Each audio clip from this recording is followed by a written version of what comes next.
എൻ്റെ സ്നേഹം നൽകിടും നാഥാ ഞാൻ നിനക്കാരാധന.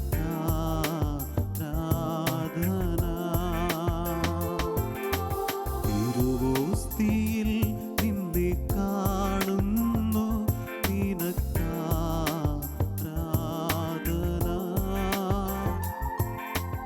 എൻ്റെ സ്നേഹം നൽകിടും നാഥാ ഞാൻ നിനക്കാരാധന.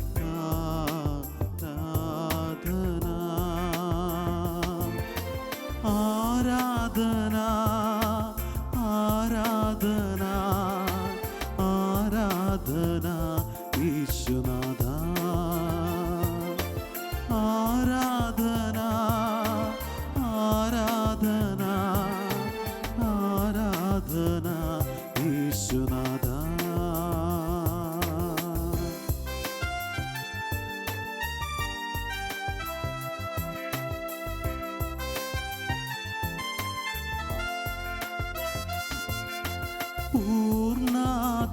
പൂർണ്ണാത്മാവോടെയും പൂർണ്ണ മനസ്സോടെയും പൂർണ്ണാത്മാവോടെയും പൂർണ്ണ മനസ്സോടെയും സർവശക്തിയാലേ നിത്യം എല്ലാവരും ചേർന്ന് സർവശക്തിയാലേ നിത്യം ആരാധിച്ചിടാം. രണ്ട് കൈകളും ഉയർത്തിക്കൊണ്ട് ആരാധന ആരാധന ആരാധന യേശുനാഥ. എല്ലാവരും ആരാധന ആരാധന ആരാധന യേശുനാഥ. ആരാധന ആരാധന ആരാധന യേശുനാഥ. കൈകൾ കൂപ്പി ആരാധന ആരാധന ആരാധന യേശുനാഥ.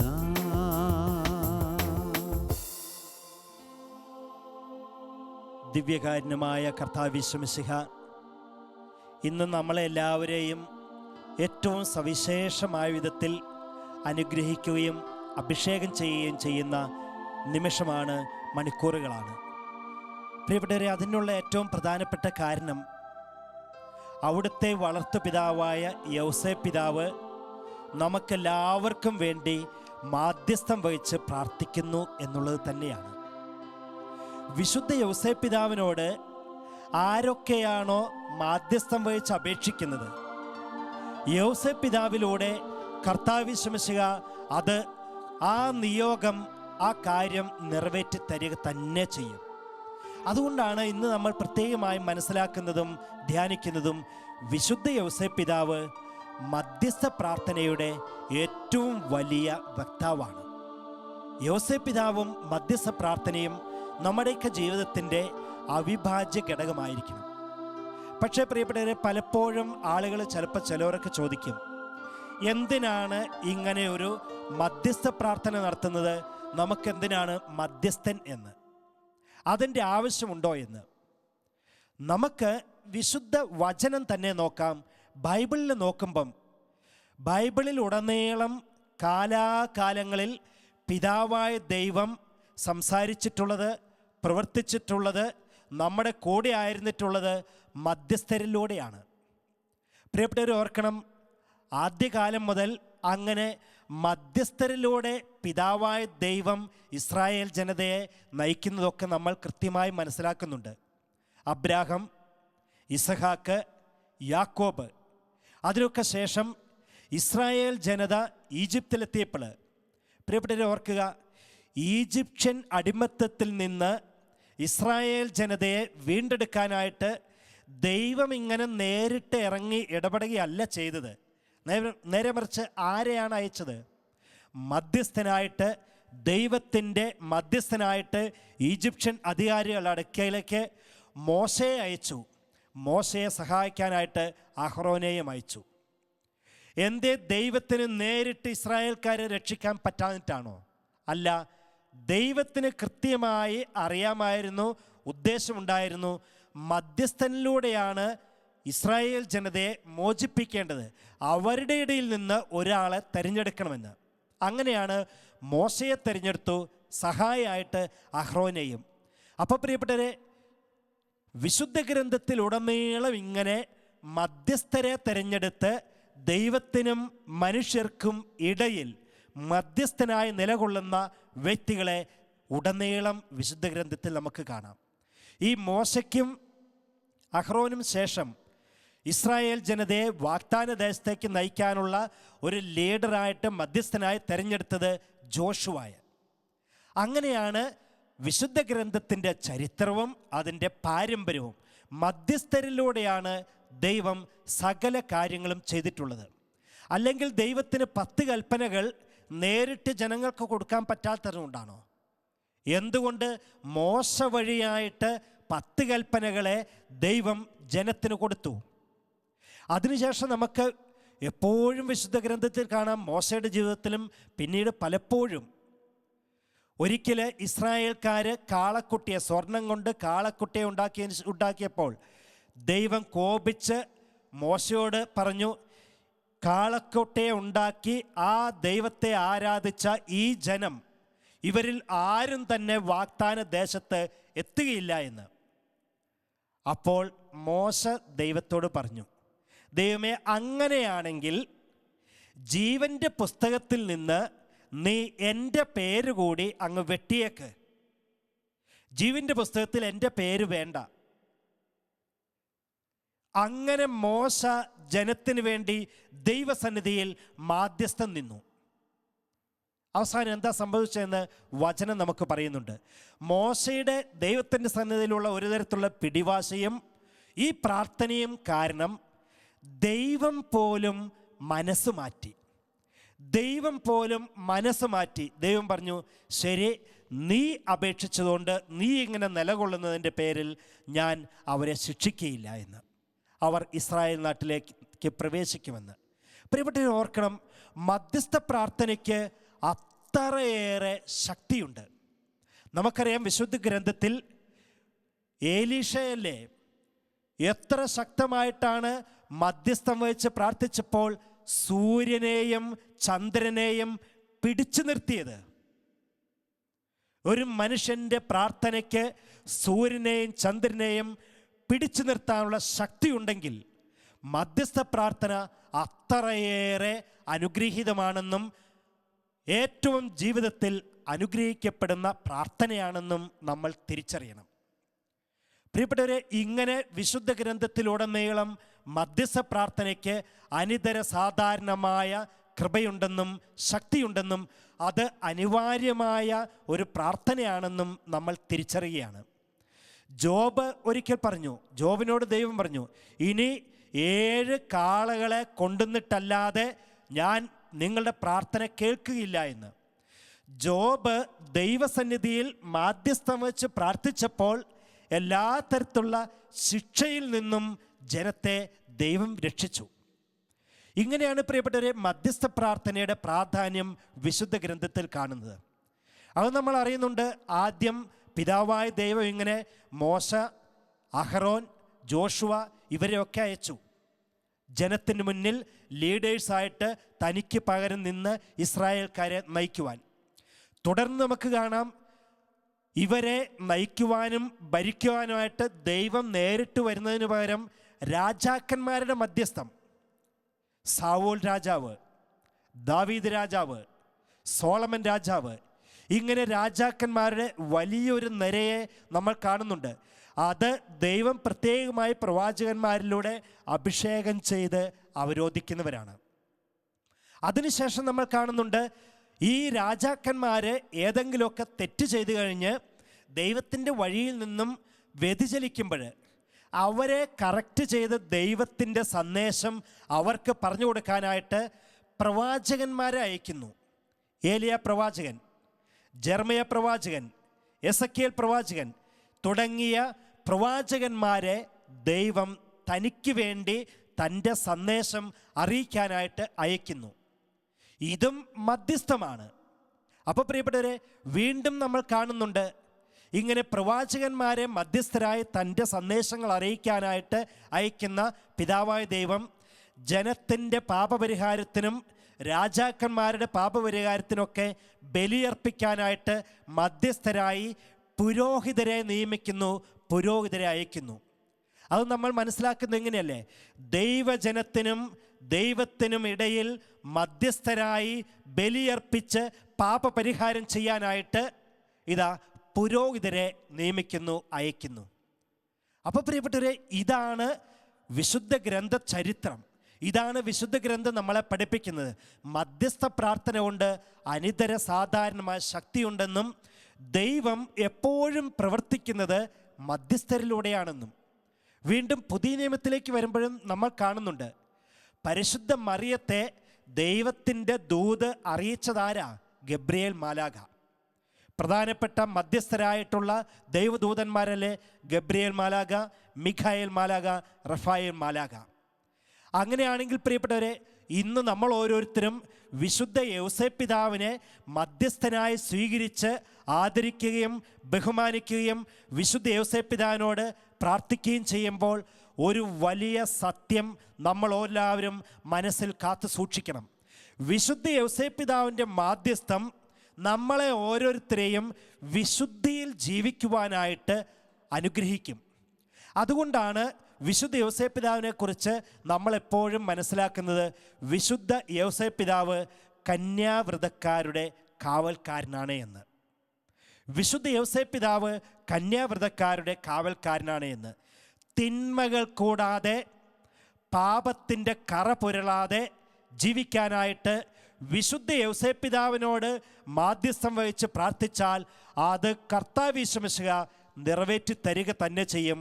അതിനുള്ള ശക്തി നമുക്ക് കിട്ടുകയും ചെയ്യും. ജീവിതത്തിൽ ഒരു തരത്തിലുള്ള പാപക്കറകളും കൂടാതെ ജീവിച്ച വിശുദ്ധ യൗസേപ്പ് പിതാവിൻ്റെ മാധ്യസ്ഥ ശക്തി നമുക്കോരോരുത്തർക്കും അത്രയേറെ അഭിഷേകമാണ്, അനുഗ്രഹമാണ്, കൃപയാണ് ഓരോ നിമിഷവും ചൊരിഞ്ഞുകൊണ്ടിരിക്കുന്നത്. അതല്ലേ പ്രിയപ്പെട്ടവരെ, ഇന്ന് വിശുദ്ധ യൗസേപ്പ് പിതാവിന് നമ്മുടെയൊക്കെ ഉള്ളിലാണ്, ഹൃദയത്തിലാണ് സ്ഥാനം. കാരണം വിശുദ്ധ യൗസേപ്പ് പിതാവ് ഇങ്ങനെ കറ കൂടാതെ ജീവിക്കാൻ കന്യാവ്രതക്കാരുടെ കാവൽക്കാരനായിട്ട് നിലകൊള്ളുന്നുവെങ്കിൽ വിശുദ്ധ യൗസേപ്പ് പിതാവ് എനിക്കും നമുക്കോരോരുത്തർക്കും, ആരൊക്കെ വിശുദ്ധ യൗസേപ്പ് പിതാവിനോട് പ്രാർത്ഥിക്കുന്നോ അവർക്കോരോരുത്തർക്കും മധ്യസ്ഥനായിട്ട് നിലകൊള്ളുകയാണ്. അതുകൊണ്ട് ഈ പുണ്യപ്പെട്ട അവസരത്തിൽ വിശുദ്ധ യൗസേപ്പ് പിതാവിനോട് ചേർന്ന് നമുക്കും പ്രാർത്ഥിക്കാം. കർത്താവേ, ഞങ്ങൾക്കും വിശുദ്ധ യൗസേപ്പ് പിതാവിൻ്റെ മാധ്യസ്ഥം നൽകണമേ എന്ന്. തിന്മകളെ വിട്ടുപേക്ഷിച്ച് ജീവിക്കാൻ, വിശുദ്ധിയിൽ ജീവിക്കാൻ, നന്മയിൽ വളരാൻ, ഏത് സാഹചര്യത്തിലും കർത്താവിനോട് ചേർന്ന് നിൽക്കുവാനുള്ള കൃപ ഞങ്ങൾക്കെല്ലാവർക്കും നൽകണമേ എന്ന് വിശുദ്ധ യൗസേപ്പ് പിതാവിനോട് ചേർന്ന് നമുക്കും പ്രാർത്ഥിക്കാം. അതിനായിട്ട് പ്രിയമക്കളെ, നമുക്ക് രണ്ട് കൈകളും ഇങ്ങനെയൊന്ന് തുറന്നു പിടിച്ച് കർത്താവിനെ ഒന്ന് സ്തുതിച്ച് പ്രാർത്ഥിക്കാം. കർത്താവിനെ ഒന്ന് സ്തുതിച്ച് പ്രാർത്ഥിക്കാം. നമ്മുടെയൊക്കെ ജീവിതത്തിൽ ഉള്ളിൻ്റെ ഉള്ളിൽ എന്തുമാത്രം സങ്കടങ്ങളും വേദനകളുമാണുള്ളത്, ഉത്കണ്ഠകളാണുള്ളത്, പല തരത്തിലുള്ള കാരണങ്ങളാൽ. അതുകൊണ്ട് തന്നെ പ്രിയപ്പെട്ടവരെ, നമുക്ക് ഈ അനുഗ്രഹീതമായ നിമിഷത്തിൽ കർത്താവിൻ്റെ വലിയ ശക്തി ലഭിക്കാനും അഭിഷേകം ലഭിക്കുന്നതിനുമായി വിശുദ്ധ യൗസേപ്പ് പിതാവിൻ്റെ മാധ്യസ്ഥം തേടണം. എനിക്കറിയാം, നമുക്ക് ഓരോരുത്തർക്കും അറിയാം എന്തുമാത്രം വ്യക്തികളാണ്, കുടുംബങ്ങളാണ് പലതരത്തിലുള്ള കാരണങ്ങളാൽ സങ്കടങ്ങളും വിഷമങ്ങളും വേദനകളും അനുഭവിച്ച് ജീവിക്കുന്നത്. ആ സമയത്തൊക്കെ നമുക്ക് പ്രിയപ്പെട്ടവരെ വിശുദ്ധ യൗസേപ്പ് പിതാവിൻ്റെ മാധ്യസ്ഥം തേടാം. വിശുദ്ധ യൗസേപ്പ് പിതാവിനെ മുറുകെ പിടിക്കാം. വിശുദ്ധ യൗസേപ്പ് പിതാവ് നമ്മളെ തൻ്റെ കൈകളിൽ കാത്തു സൂക്ഷിക്കും. അതിനായിട്ട് രണ്ട് കൈകളും ഇങ്ങനെ തുറന്നു പിടിച്ച് നമുക്കൊന്ന് കർത്താവിനെ ഒന്ന് സ്തുതിച്ച് പ്രാർത്ഥിക്കാം. കർത്താവിനെ സ്തുതിച്ച് പ്രാർത്ഥിക്കട്ടെ. എല്ലാവരും സ്തുതിച്ച് പ്രാർത്ഥിക്കുക. ഒരുമിച്ച് സ്തുതിച്ചുണരുക. സ്തുതിച്ചുണരട്ടെ. Hallelujah, hallelujah, hallelujah. യേശുവേ, ഞങ്ങൾ അങ്ങയെ സ്തുതിക്കുന്നു. കർത്താവേ, അങ്ങയെ ആരാധിച്ച് നന്ദി പറയുന്നു. 1000 ആരാധന ഗീതകൾ അങ്ങേക്കായി ഞങ്ങൾ സമർപ്പിക്കുന്ന കർത്താവേ, അങ്ങയെ ഞങ്ങൾ സ്തുതിക്കട്ടെ, അങ്ങയെ ഞങ്ങൾ ആരാധിക്കട്ടെ. ആരാധിക്കട്ടെ, അങ്ങേക്ക് നന്ദി പറയട്ടെ. Hallelujah, hallelujah. വിശുദ്ധ യോസേപ്പ് പിതാവിനോട് ചേർന്ന് ഞങ്ങളും അങ്ങയെ ആരാധിക്കുന്നു. Hallelujah, hallelujah. രണ്ട് കൈകളും ഉയർത്തി വിളിച്ച് സ്തുതിച്ച് പ്രാർത്ഥിക്കാം. യേശുവേ എന്ന് വിളിച്ചുണരാം, യേശുവേ എന്ന് വിളിച്ച് പ്രാർത്ഥിക്കാം. യേശുവേ, യേശുവേ, യേശുവേ, യേശുവേ, യേശുവേ, യേശുവേ. ആരാധന, ആരാധന, ആരാധന, ആരാധന. യേശുവേ, യേശുവേ, യേശുവേ, യേശുവേ. കൈകൾ കൂപ്പിക്കൊണ്ട് ഉള്ളിൻ്റെ ഉള്ളിലെ നൊമ്പരമൊക്കെയും കർത്താവെ കാഴ്ചയായർപ്പിച്ചിടാം. എല്ലാവരും ഉള്ളിൻ്റെ ഉള്ളിലെ നൊമ്പരമൊക്കെയും കർത്താവെ കാഴ്ചയായർപ്പിച്ചിടാം. ആരാധന, ആരാധന, ദിവ്യകാരുണ്യമേ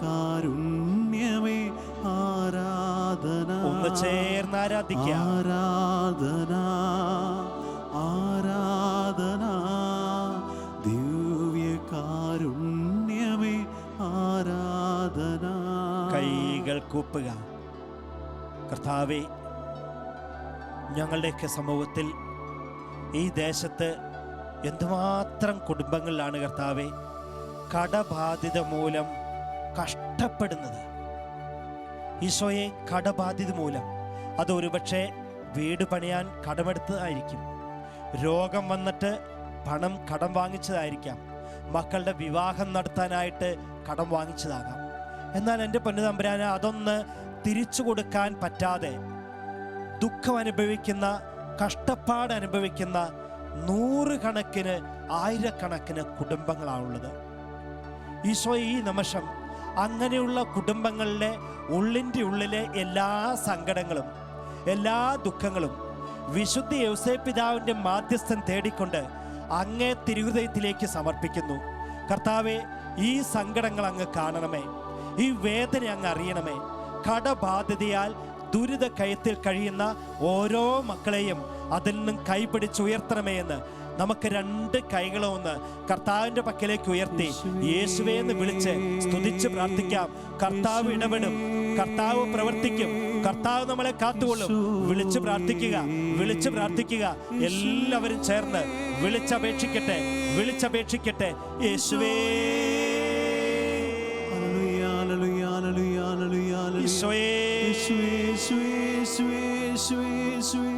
ഈശോയേ, കൈകൾ കൂപ്പിക്കൊണ്ട് ഉള്ളിൻ്റെ ഉള്ളിലെ നൊമ്പരമൊക്കെയും കർത്താവെ കാഴ്ചയായർപ്പിച്ചിടാം. എല്ലാവരും ഉള്ളിൻ്റെ ഉള്ളിലെ നൊമ്പരമൊക്കെയും കർത്താവെ കാഴ്ചയായർപ്പിച്ചിടാം. രണ്ട് കൈകളും ഉയർത്തി ആരാധന, ആരാധന, ദിവ്യകാരുണ്യമേ ആരാധന. ഒരുമിച്ച് ആരാധന, ആരാധന, ദിവ്യകാരുണ്യമേ ആരാധന. കൈകൾ കൂപ്പിക്കൊണ്ട് ആരാധന, ആരാധന, ദിവ്യകാരുണ്യമേ ആരാധന. മക്കളെ, നമുക്ക് അവിടുത്തെ ആശീർവാദം സ്വീകരിക്കാം. ഈശോ അനുഗ്രഹിച്ചാൽ നമ്മളെല്ലാവരും അനുഗ്രഹീതരാകും. നമ്മുടെ കുടുംബങ്ങൾ അനുഗ്രഹീതമാകും. കടബാധ്യതകളിൽ നിന്ന് രക്ഷപ്പെടാൻ, മാരക രോഗങ്ങളിൽ നിന്നും മുക്തി പ്രാപിക്കാൻ, ഏതെങ്കിലും തരത്തിലുള്ള തിന്മയുടെ ബന്ധനങ്ങളുണ്ടെങ്കിൽ അതിൽ നിന്നൊക്കെ വിടുതൽ പ്രാപിക്കാൻ, പാപശാപ ബന്ധനങ്ങളിൽ നിന്നും രക്ഷ പ്രാപിക്കാൻ ഈശോയുടെ ആശീർവാദം, വിശുദ്ധ യോസേപ്പ് പിതാവിൻ്റെ മാധ്യസ്ഥം, അത് നമുക്ക് നേടാനായിട്ട് കൈകൾ കൂപ്പി ഒരുമിച്ച് അപേക്ഷിക്കാം. പരിശുദ്ധ ശരീരത്താലും വിലയേറിയ രക്തത്താലും പാപത്തിൻ കറകളിൽ നിന്നും മർത്യനു നീ മോചനമേകി. സകലേശാദിവ്യ കടാക്ഷം തൂഗണമേ വത്സലസുതരിൽ നിർമ്മലരായി ജീവിച്ചിടുവാൻ ചിന്തണമേ ദിവ്യവരങ്ങൾ. യേശുവേ എൻ യേശുവേ നീ മാത്രമൻ സഹായം. യേശുവേ എൻ യേശുവേ നീ മാത്രമൻ സഹായം. നീ മാത്രമൻ സഹായം. നീ മാത്രമൻ സഹായം.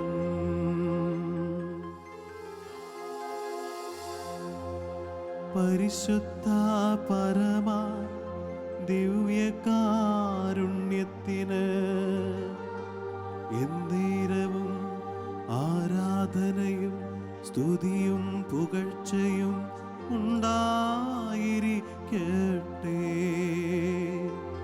പരിശുദ്ധ പരമ ദിവ്യകാരുണ്യത്തിന് എന്നേരവും ആരാധനയും സ്തുതിയും പുകഴ്ചയും ഉണ്ടായിരിക്കട്ടെ. പരിശുദ്ധ പരമ ദിവ്യകാരുണ്യത്തിന് എന്നേരവും ആരാധനയും സ്തുതിയും പുകഴ്ചയും ഉണ്ടായിരിക്കട്ടെ.